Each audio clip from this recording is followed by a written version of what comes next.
In this video, I'm going to show you everything you need to know to get up and running using iMessage on the latest iOS operating system. So iMessage is this little chat bubble here. It's green, and it is where you will be texting or sending messages back and forth to different people. So everything we need to know. First and foremost, how do you enable and turn iMessage on your device, whether it be an iPhone or an iPad? You want to open up the settings by swiping down and opening the settings app here. And there is a very convenient search bar at the bottom here. If we tap on the search bar and we type in the word message here, we'll see one that says iMessage, where it says apps, messages. Tap on the option that says iMessages. And then there where it says iMessage, make sure that it is tapped and over to the right. It will be green, and that lets you know that iMessage is enabled. If this is disabled and over to the left, none of the things that I'm about to show you will work. So here we are in iMessage, and as you can see at the very top, I have some favorites or some pinned contacts. This is where you can quickly get to people that you message a lot, such as your spouse or your kids or parents, whatever it may be. In order to add someone to your pinned list there or your favorites, you would just tap the message with that person and then go to pin like so, and that will add that person to your favorites. You can have a total of 9 up towards the top, and it's just a quick reference of people that you're messaging a lot. So as far as sending your first message, there will be a compose button with a pencil icon and a square in the lower right-hand corner. If we tap that button there, it will go ahead and begin starting a new message. So go ahead and type in a name of a person in your contact list or a number that you want to send a message to. The first thing we're going to be talking about is the difference between green and blue bubbles. Blue bubbles are people that have iMessage, right? People who are using iOS or Apple devices. And green bubbles means that it's either an SMS text or an RCS, which is usually from an Android device. So knowing that might help you in the future. So once we've typed in the person that we want to send the message to, right here where the message is there at the bottom, you tap into that box there and you start typing whatever message you want to send to that person. Keyboard at the bottom works like normal. If you want to add an emoji, you tap the smiley face icon and you can add from a number of emojis.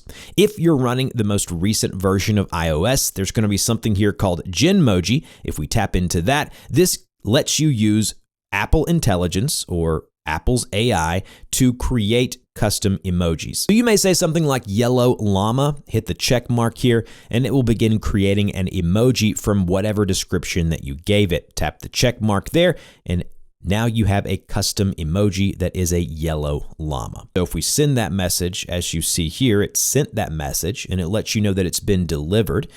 If you have read receipts on, it'll let you know when it's been read as well.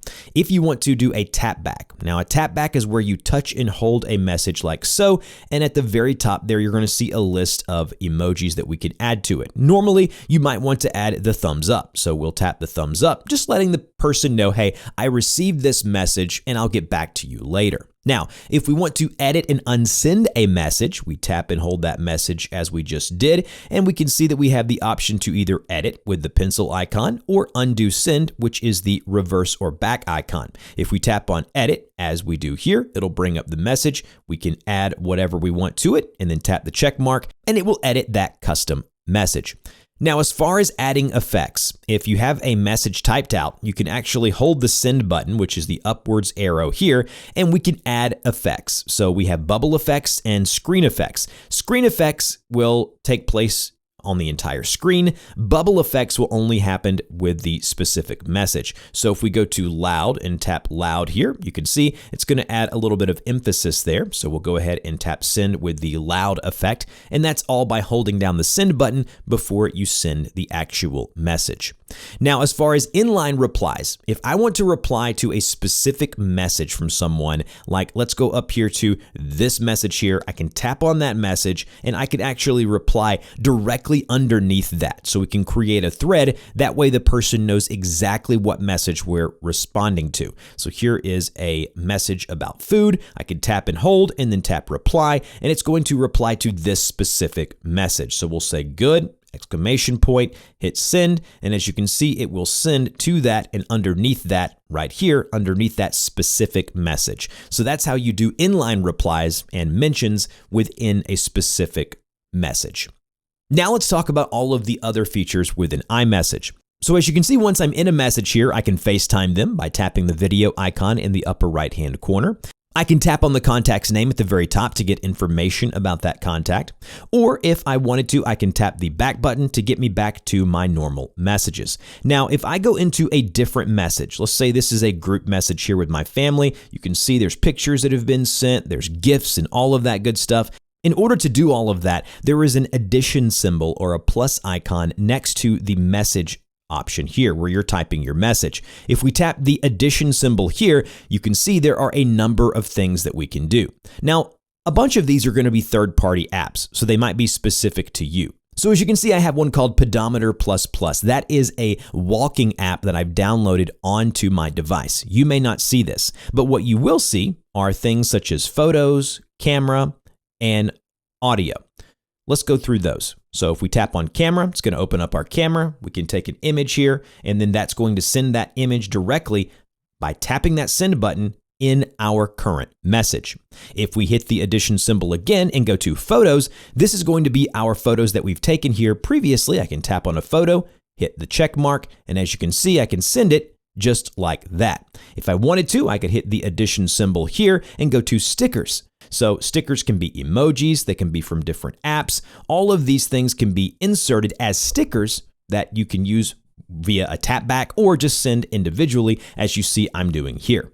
Another one would be audio. If we tap into audio here, this allows us to record our voice as I'm doing now. And when you're done recording, you can hit stop and you can send a voice recording if you have a long message to send and you don't want to type it out. Another one is location. If I tap into location, I can share my location directly to that person.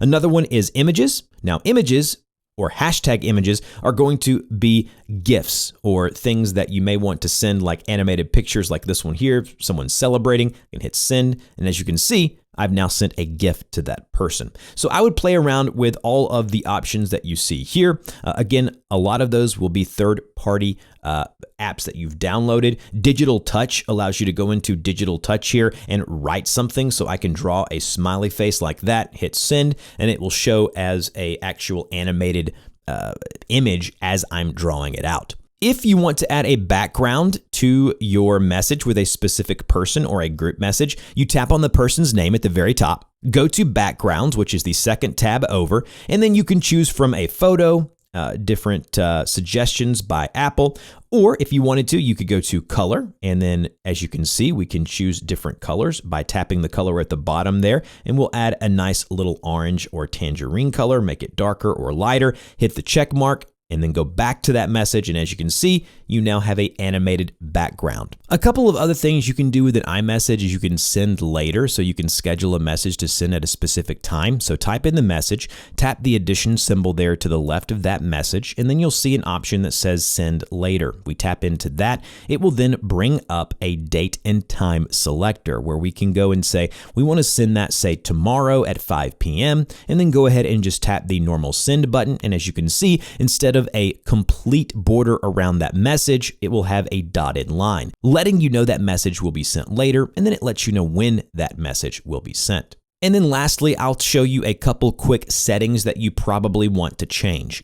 You probably want to turn off this one here that says send low quality photo previews. Probably want to disable that to get better quality photos if they're getting blurry when people are sending them to you. Another one is filter spam. If you go into unknown senders, you can see it says filter spam. If you enable that, it will hide notifications and move those messages to the spam list if it thinks that it is a spam message. And then I've already mentioned read receipts, where you can basically let people know when you've read their message. Depending on what kind of person you are, you either want that enabled or disabled. I'll let you choose that. And then where it says message history, if we go into keep messages right here, you can see that you can decide to keep messages for 30 days, 1 year, or forever. Depending on how much storage you have on your device or in iCloud, I would make that decision depending on that. So for me, I have a ton of storage, so I say forever. But if you choose 30 days or 1 year, it will basically permanently delete messages older than that time.